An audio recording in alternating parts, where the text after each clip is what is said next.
Supply chain issues worsened by the pandemic have greatly impacted the automotive industry. Manufacturers are struggling to keep up with consumer demand, which has led to a global car shortage. While cars continue to fill the roads, at the dealerships, it's a different story. At a Mazda dealership in Châteauguay, the low inventory has left the showroom nearly empty. This means the options for car owners are completely limited. Experts say that because of chip shortages and distributions to the supply chain, manufacturers have produced fewer cars in recent years. The longest that we say people can wait is 6 months, depending on the model. Okay, but my customer, the one that waited for the longest, was 3 months. And there's someone that bought a car, I told him 3 months, it took 2 days. The cost of a car lease increases annually. To fight high rates of inflation, the Bank of Canada has gradually increased interest rates, which has made leasing a car more expensive. Angela Durant, a LaSalle resident, expressed her dissatisfaction after recently signing a new lease. After waiting 5 months for her new car, she was shocked by the cost of her new monthly payment. So the new lease is also 5 years, and I plan to keep it for the 5 years. It's nice and exciting to get a new car, but I wish I didn't have to pay so much more. As supply chain issues remain a concern, consumers are still experiencing longer wait times for their vehicles. Experts say this problem and this trend is supposed to continue for at least another year. Until then, consumers can't be as picky when waiting for a new vehicle. Osamede Iyare, Concordia News, Montreal.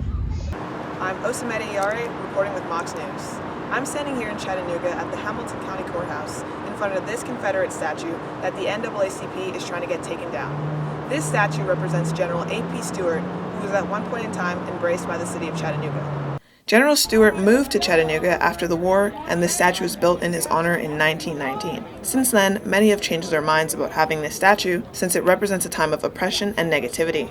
Take it down! Take it down! Take it down! When that statue was placed here, it was during Jim Crow era and during a time when African Americans were seeking justice and freedom and equality.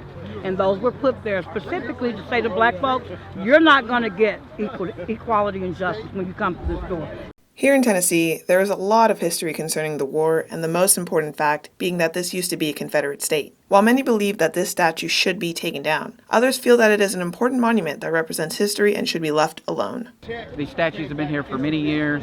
They're inanimate objects that represent where our past was, but how far we've also come. The state's historical commission has the ultimate say over the removal of any monument or the changing of streets and park names, according to the Tennessee Heritage Protection Act. Others have suggested to simply move the statue off the county premises and relocate it in order to keep it a neutral ground for all. Recently, in 2017, the NAACP tried to get the statue removed, but they were outnumbered in the vote and lost 6-2 to keep the statue where it is. However, they have stated that they aren't giving up and will keep fighting to get it taken down. This has been Osamede Iyare with Mox News. Here at Concordia University Loyola campus, the women's soccer team is gearing up for what might be an exciting season. After facing disappointment in recent years, this season the team is looking to turn things around. The team underwent rigorous training during August in preparation for the season ahead. During the summer, the team won both of their preseason games in New York, setting the tone for what's to come. We talked to head coach Greg Sutton to get his take for how he prepared the team for the upcoming season.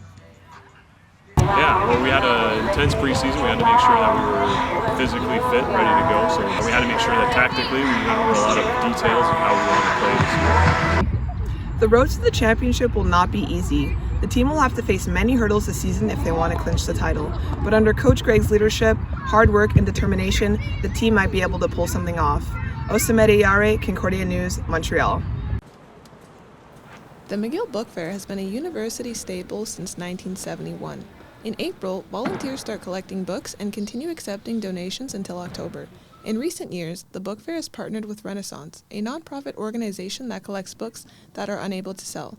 Susan Woodruff, a co-chair for the book fair, explained how this partnership came to be. In old days, out of these windows at the end of the fair, books used to get thrown into bins. And certain students used to stand around and get very upset The book fair takes place at Redpath Hall and is open to anyone who walks by. Ann Williams, the other co-chair of the book fair, talked about how they sell books for any type of reader. I can't say that there's any that aren't allowed to be sold. We actually one year had somebody dropped off a red bag full of really erotic books. They just left it there. But I think we threw some of them out. The book fair sells a wide variety of books that attracts readers across all genres. Whether you're interested in self-help, zoology, or even lengthy autobiographies, the book fair has it all. The book fair is run on the backs of volunteers. They take on various roles which include organizing the books, talking to customers, and working the cash.